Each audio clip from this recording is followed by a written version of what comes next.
Je suis désolé. Mais je ne veux pas être empereur. Ce n'est pas mon affaire.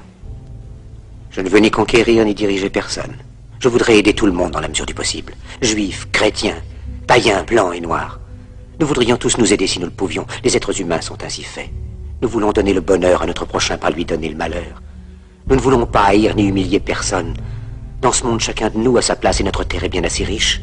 Elle peut nourrir tous les êtres humains. Nous pouvons tous avoir une vie belle et libre. Mais nous l'avons oublié. L'envie a empoisonné l'esprit des hommes, a barricadé le monde avec la haine, nous a fait sombrer dans la misère et les effusions de sang. Nous avons développé la vitesse pour nous enfermer en nous-mêmes. Les machines qui nous apportent l'abondance nous laissent dans l'insatisfaction. Notre savoir nous a fait devenir cyniques. Nous sommes inhumains à force d'intelligence.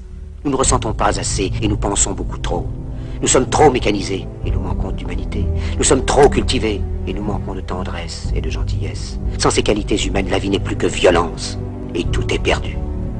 Les avions, la radio nous ont rapprochés les uns des autres. Ces inventions ne trouveront leur vrai sens que dans la bonté de l'être humain, que dans la fraternité, l'amitié et l'unité de tous les hommes. En ce moment même, ma voix atteint des millions de gens à travers le monde.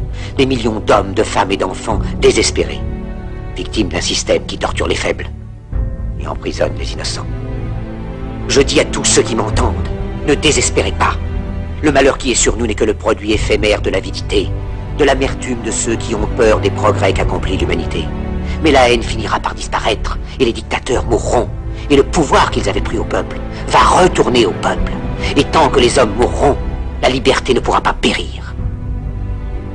Soldats, ne vous donnez pas à ces brutes, à une minorité qui vous méprise et qui fait de vous des esclaves, en régiment toute votre vie, et qui vous dit ce qu'il faut faire et ce qu'il faut penser, qui vous dirige, vous manœuvre, se sert de vous comme chair à canon, mais qui vous traite comme du bétail.